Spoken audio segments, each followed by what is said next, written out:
사도행전 6장 1절에서 7절의 말씀입니다. 사도행전 6장 1절에서 7절까지 한 절씩 교독하겠습니다. 제가 먼저 읽습니다. 그때에 제자가 더 많아졌는데 헬라파 유대인들이 자기의 과부들이 매일의 구제에 빠짐으로 히브리파 사람을 원망하니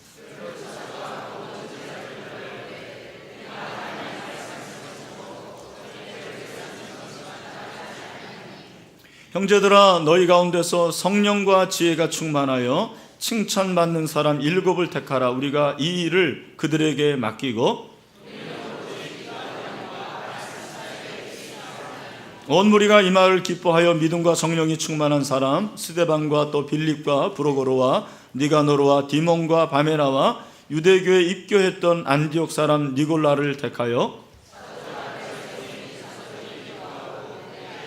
같이 읽겠습니다. 하나님의 말씀이 점점 왕성하여 예루살렘에 있는 제자의 수가 더 심히 많아지고 허다한 제사장의 무리도 이 도에 복종하니라. 아멘. 우리 같이 한번 인사하겠습니다. 한 주일 동안 평안하셨습니까? 우리는 하나님의 가족입니다 하고 인사합시다. 감사합니다. 오늘 설교 제목은 정면 돌파입니다.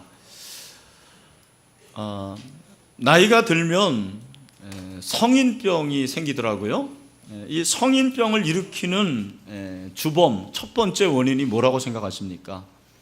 성인병을 일으키는 첫 번째 주범은 바로 비만이더라고요. 비만이 첫 번째 원인입니다. 여러분, 내가 비만인지 아닌지 어떻게 알 수 있을까요? 다른 방법보다도 여러분의 배를 보면 압니다. 뱃살을 보면 내가 비만인지 아닌지를 알 수가 있는 거죠.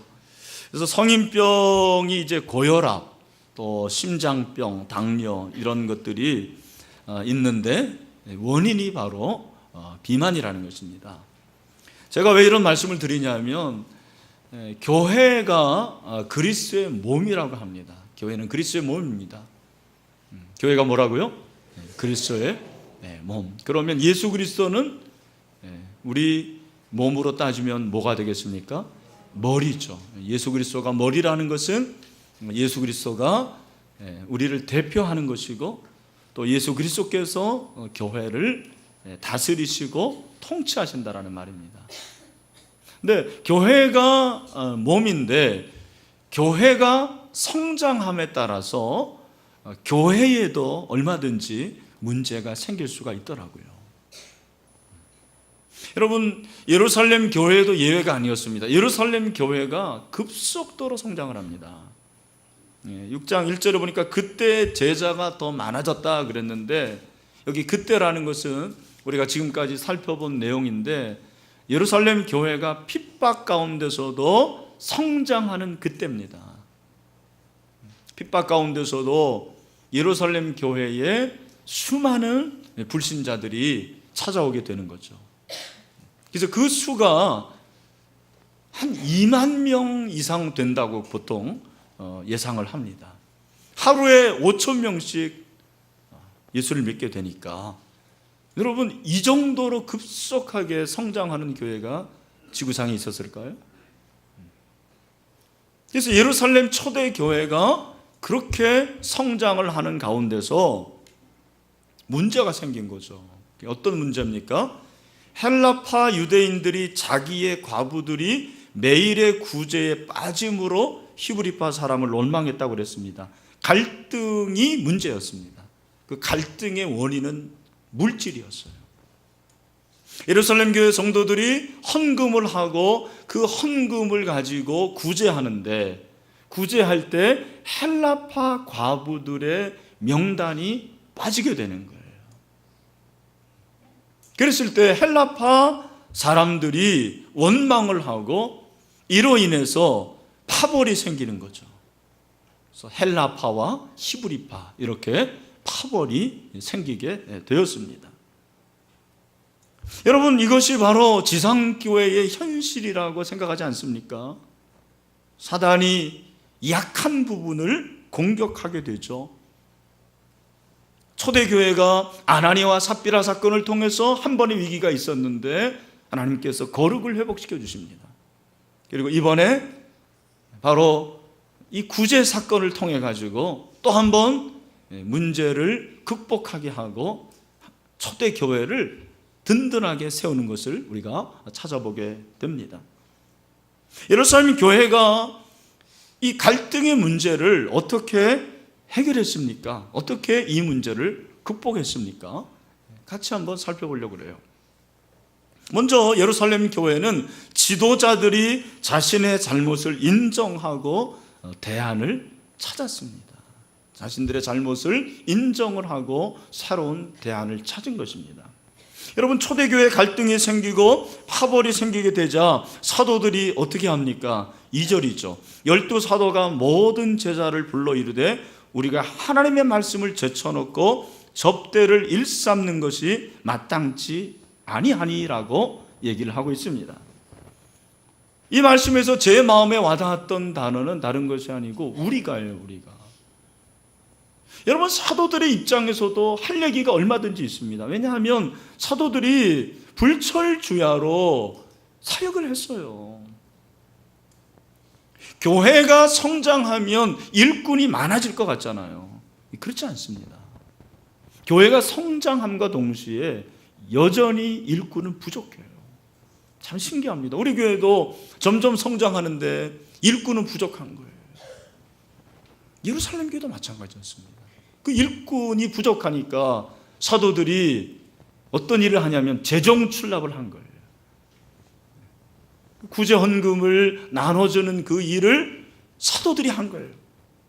사실 헬라파 사람들이 원망한 것은 히브리파 사람들이었지만 궁극적으로는 누구를 원망한 겁니까? 사도들을 원망한 거죠. 사도들이 그 일을 했으니까. 여러분, 이러한 때에 사도들이라고 할 말이 없겠습니까? 우리는 우리의 일을 최선을 다했고 일을 하다 보면 그렇게 빠질 수도 있는 거죠. 뭘 그걸 가지고 우리를 원망하냐, 불평하냐 이렇게 말할 수 있잖아요. 여러분, 사도들은 어떻게 합니까? 그렇게 하지 않아요. 우리가 하나님 말씀을 제쳐놓고 이 접대라고 그랬는데 재정출납이죠. 재정출납을 일삼았다고 그랬는데 그 일을 한 것이 옳지 않다. 우리가 잘못했다.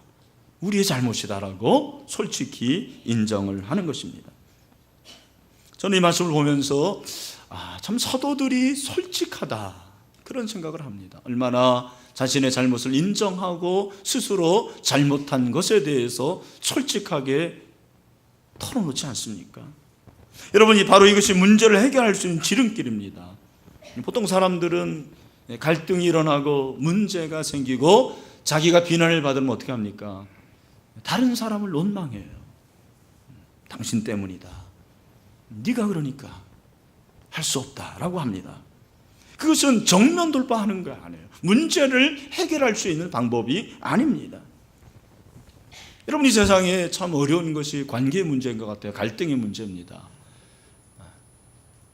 신문에 보니까 넬슨 만델라가 고인이 되었지만 27년 동안 감옥에서 모진 고통을 극복하잖아요.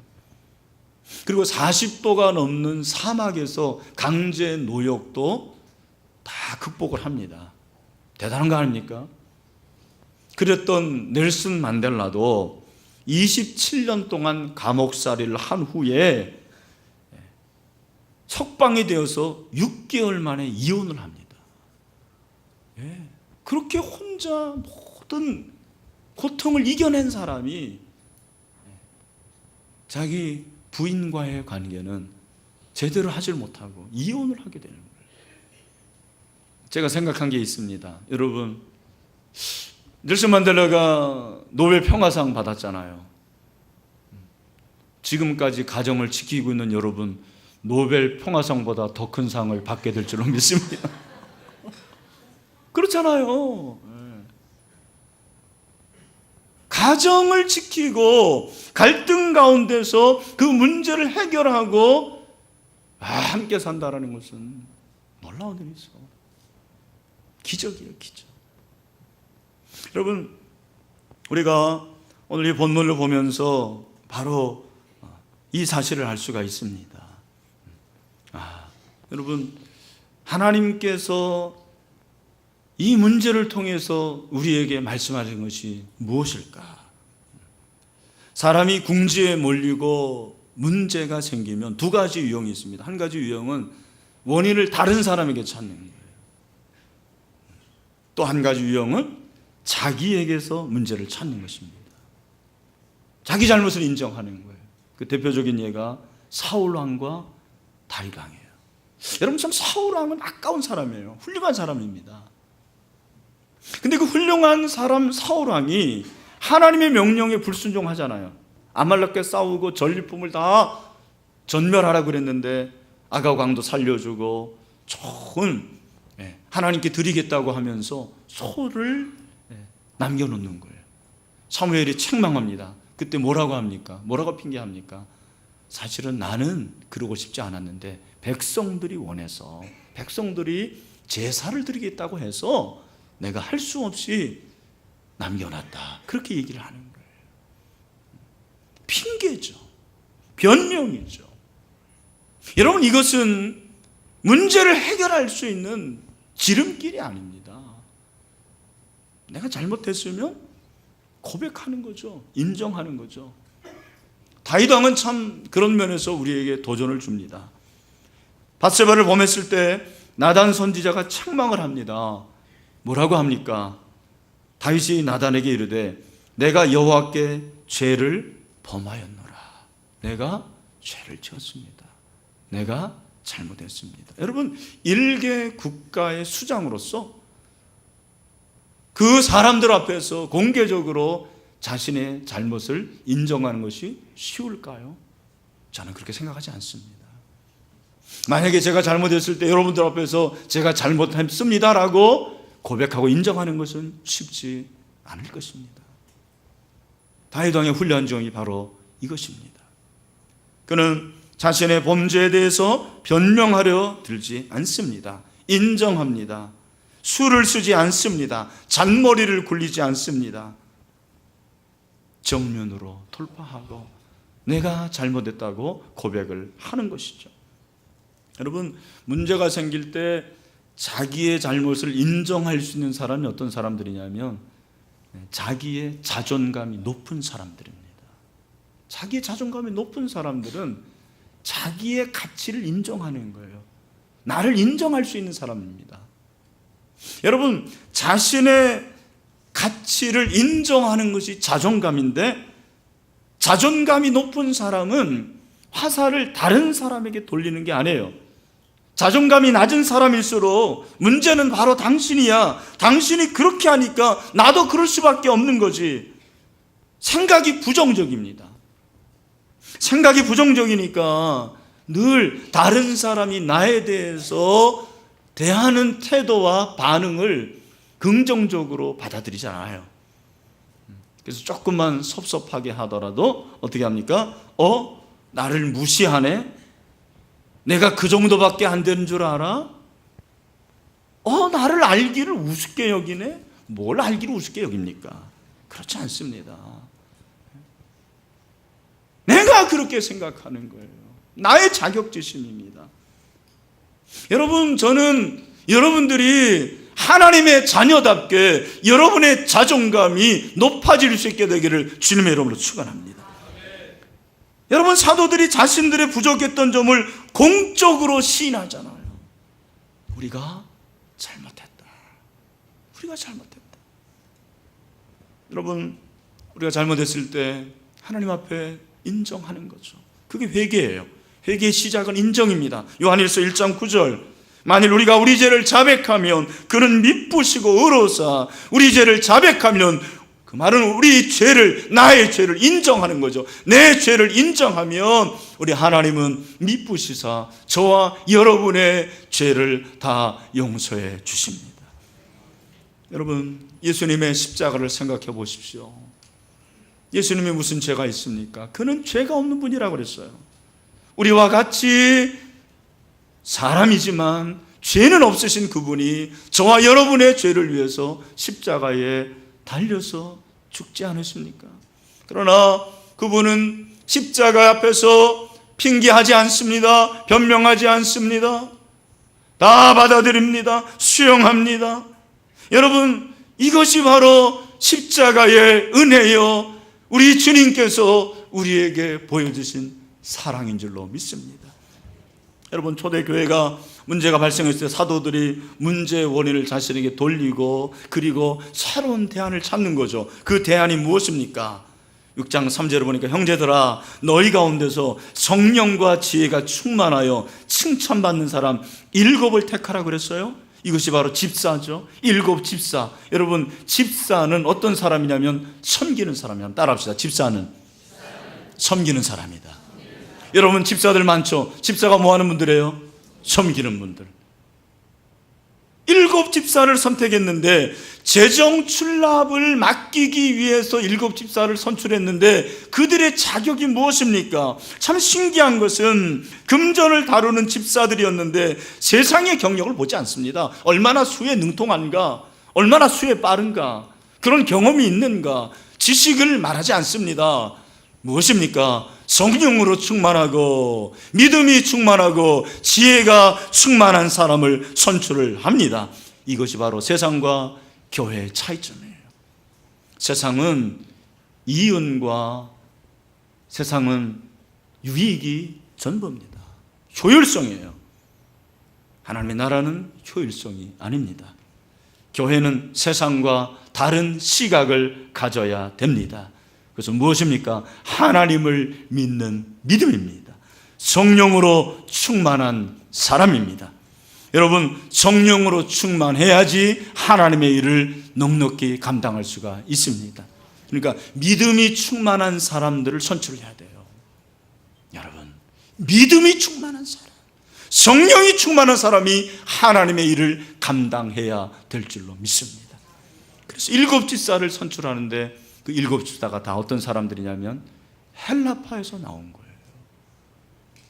예. 이 7 집사가 모두 다 헬라파에서 나왔어요. 참 이것이 그리스도인의 아량이고 그리스도인의 사랑이고 자비인 것 같습니다. 우리 교회 가운데 이런 여유와 사랑과 아량과 자비가 있게 되기를 소원합니다. 그렇게 자신의 잘못을 인정하고 새로운 대안을 찾음으로 이 문제를 정면으로 돌파한 거예요. 여러분 가운데 어떤 갈등이 있나요? 관계로 인해서 고통을 당합니까? 여러분, 우리 자신의 잘못을 인정하고 하나님이 주시는 지혜로 새로운 대안을 발견할 수 있는 저와 여러분이 다 될 수 있게 되기를 주님의 이름으로 축원합니다. 또한 초대교회는 이 갈등의 문제를 어떻게 정면 돌파하냐면 따라합시다. 말씀과 기도로 돌파합니다. 여러분, 7 집사를 선출한 사도들이 그 다음에 한 일이 무엇이냐면 4절이 우리에게 말해주는 거죠. 우리 4절 말씀을 다 같이 한번 읽어보겠습니다. 4절입니다. 시작. 우리는 오로지 기도하는 일과 말씀 사역에 힘쓰리라 하니. 여러분 잘 보십시오. 기도하는 일이라고 했고 말씀 사역이라고 했습니다. 여러분, 일과 사역이 같은 말이에요. 그리고 집사라고 하는 그 말도 같은 디아코니아를 씁니다. 잘 들으셔야 돼요. 집사도 섬김이고 말씀을 전하는 사역도 섬김이고 기도도 섬김이에요. 그러니까 집사님들은 그렇게 봉사와 재정 이런 부분들을 통해서 섬기는 거고요. 아니, 목사님들은 재정 같은 데 관여하면 안 돼요. 제가 볼 때는 알아야죠. 그러나 목사가 회계장부 들고 그러면은 그건 성경적이지 않습니다. 여러분, 목사가 해야 할 일이 뭔지 아십니까? 목사는 말씀 전하는 일과 기도하는 일입니다. 이것이 본분이에요. 저의 본분이 이것입니다. 교회의 본분이죠. 여러분, 이것은 본질이라고 해요. 본질. 그러니까 초대교회 사도들이 잠시 본질을 놓쳤어요. 왜? 교회가 성장하니까. 얼마든지 그럴 수 있습니다. 그럼 교회가 성장하면 할 일이 많습니다. 어떤 분들은 목사님은 좋겠어요. 왜 그러니까 일주일에 한 번만 교회 나오면 되잖아요. 그렇게 하는 사람들이 있어요. 우리 교회 앞에 저 대성 이발관 사장이 그러더라고요. 왜 평일에도 이렇게 나오냐고. 여러분, 할 일이 많습니다. 오라는데 진짜 많아요. 제가 여러분 그런데 다 가기 시작하면은요, 목회 못합니다. 그러나 그런 것들을 다 끊는 거예요. 왜? 목사가 해야 할 일은 뭐예요? 말씀과 기도하는 일. 저는 지금도 노예에 이렇게 임원하고 있지만 계속 고민하고 있어요. 내가 이걸 계속 해야 되나? 여러분, 좀 노예장 안 하는 목사도 있어야 되지 않겠습니까? 그렇게 생각하지 않으세요? 다 노예장 해야 되나요? 아니, 그런 거 좀 놓을 수도 있으면 좋잖아요. 나는 놓겠다고 말하는 건 아니에요. 나는. 여러분 또 잘 저기를 해야지. 또 뭐 옛날에 그렇게 말씀하시고서는. 그러나 저는 그런 마음이에요. 본분이 뭐냐? 본질이 뭐냐? 그게 중요하다라는 거예요. 여러분, 목사만 그럴까요? 저는 여러분이 그렇다고 생각합니다. 사랑하는 우리 신일의 성도들, 봉사도 해야 되고 또 열심히 일해야 되죠. 참 우리 장로님들, 우리 목자들, 권사님들이 얼마나 열심히 봉사하는지 몰라요. 늘 감사합니다. 정말 감사해요. 여러분, 봉사하기 전에 말씀과 기도를 놓치지 마시기를 바랍니다.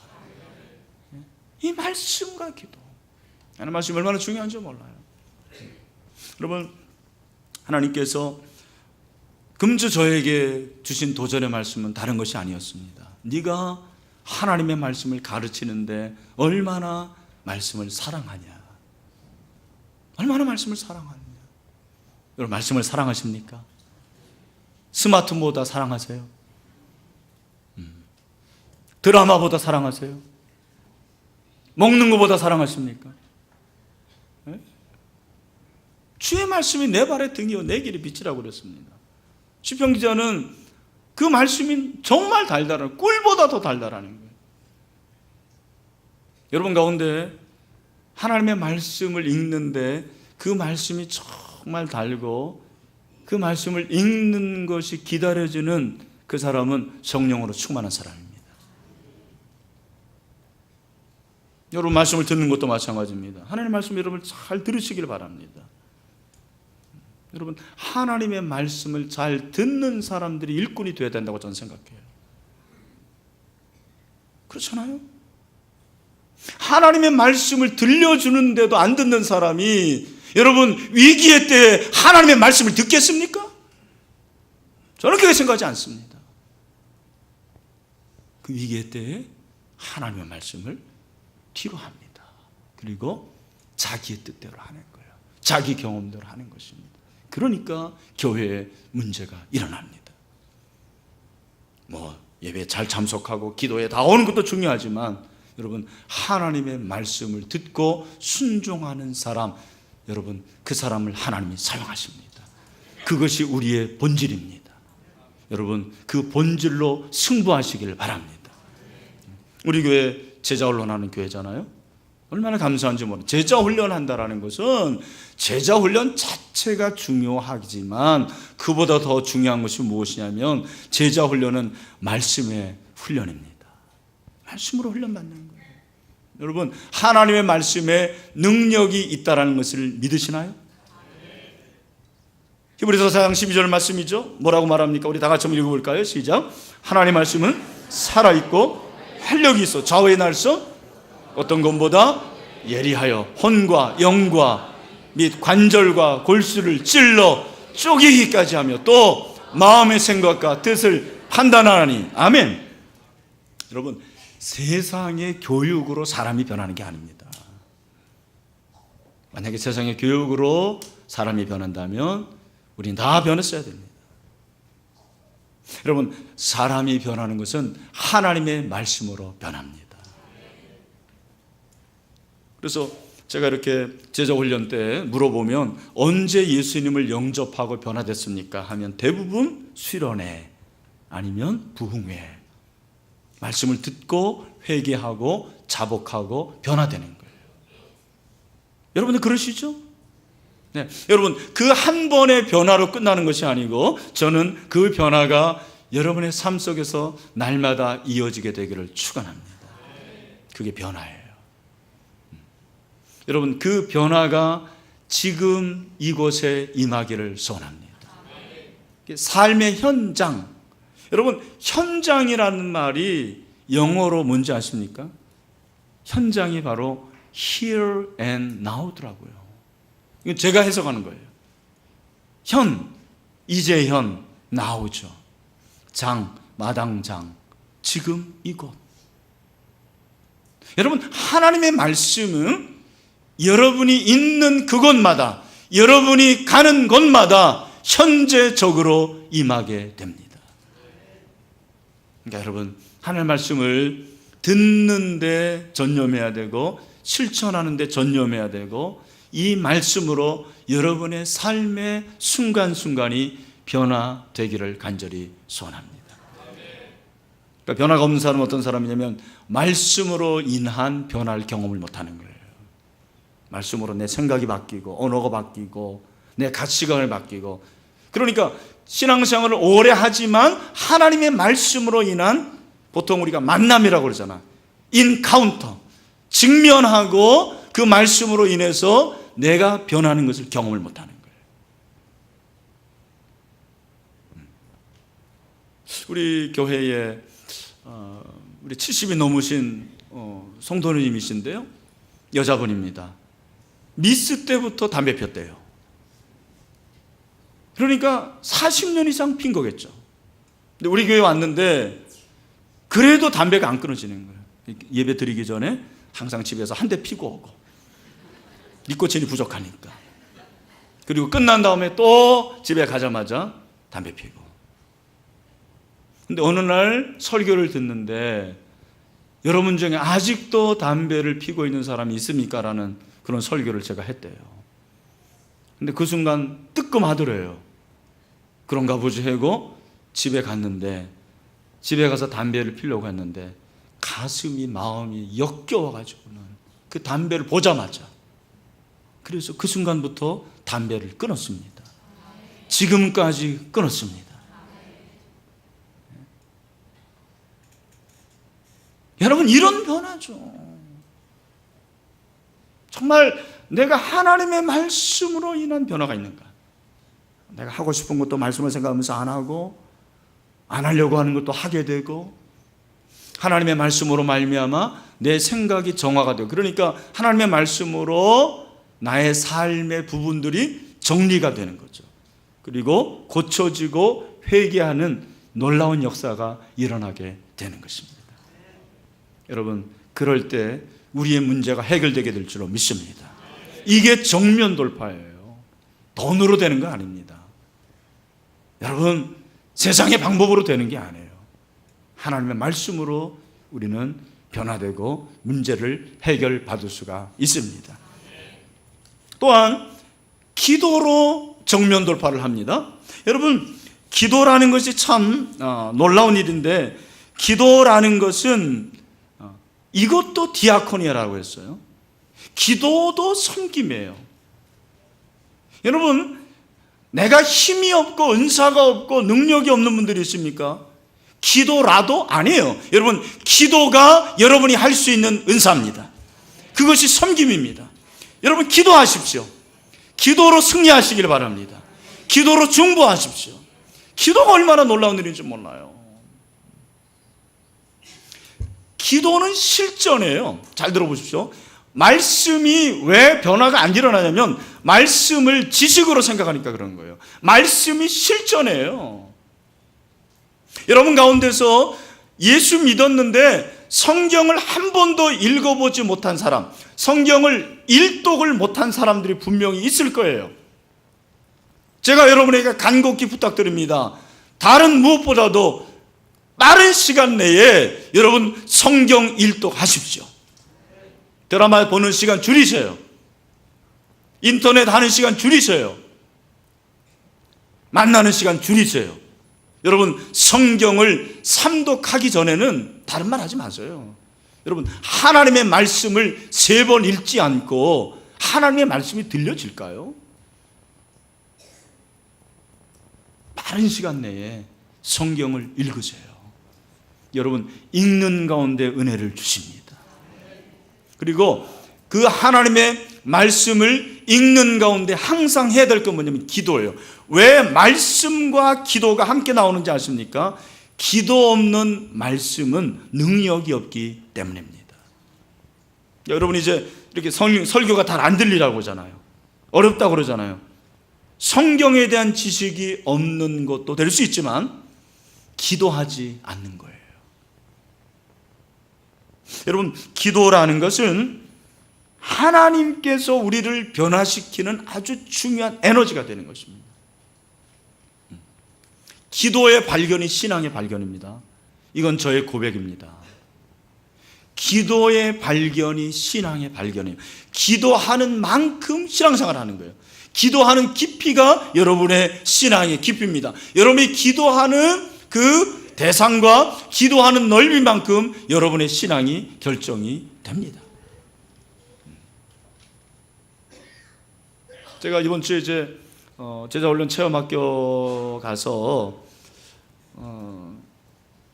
제가 이렇게 강명옥 전도사님이 하는 강의를 한번 들어봤어요. 근데 이 강전도사님은 내년이 이제 60입니다. 나이가 싱글해요. 결혼을 안 했어요. 예수님 때문에. 대학을 졸업하고 그 옥하는 목사님의 비서가 돼가지고 전도사가 되고 지금까지 이제 사역을 하고 있는데, 목사님이 제자훈련할 때 거기 들어가서 그걸 다 기록하는 그런 일도 했습니다. 근데 어느 날 목사님이 제자훈련을 시키시는데 그 남자 제자반 훈련생 중에 한 사람이 현대건설의 부장이었어요. 근데 그분이 뭐라고 말하냐면, 나는 이 세상에서 제일 존경하는 사람이 정주영 회장입니다 그러더래요. 그 당시에 살아있는 사람이었죠. 그 목사님이 왜 그렇습니까? 이유가 뭡니까? 그랬더니 정주영 회장은 직원들이 모이는 곳에서 항상 말하는 게 뭐냐면, 나는 일하는 것이 늘 기대가 됩니다. 그래서 새벽을 기다립니다. 그렇게 얘기를 하더래요.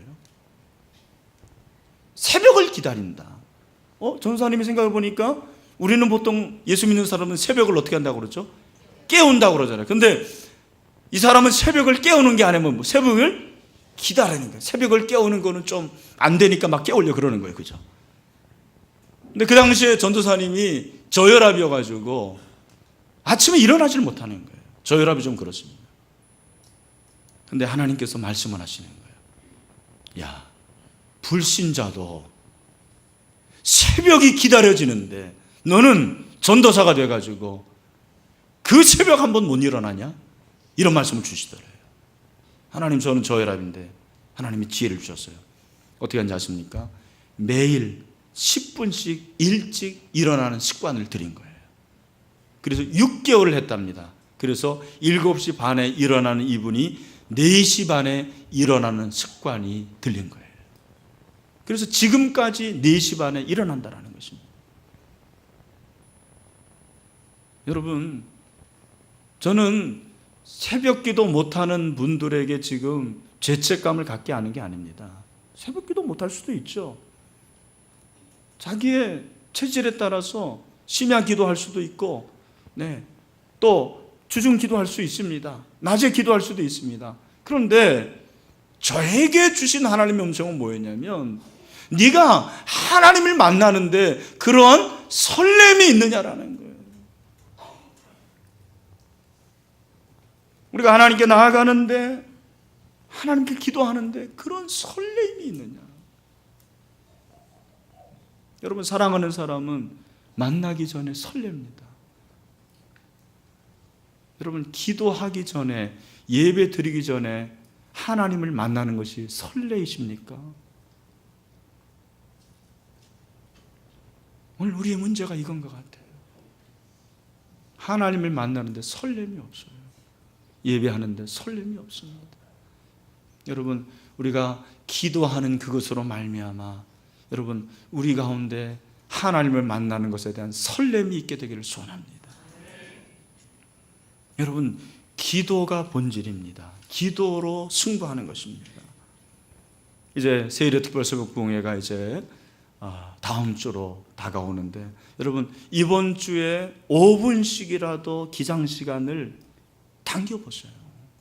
그리고 준비하세요. 한 번이라도 나와서 새벽을 깨워보세요. 이번에 무릎으로 승부하라고 그랬는데 이렇게 기도로 무릎으로 정면 돌파할 수 있는 여러분이 될 수 있게 되기를 주님의 이름으로 축원합니다. 여러분, 그럴 때 예루살렘 교회에 어떤 결과가 있었습니까? 놀라운 일은 7절입니다.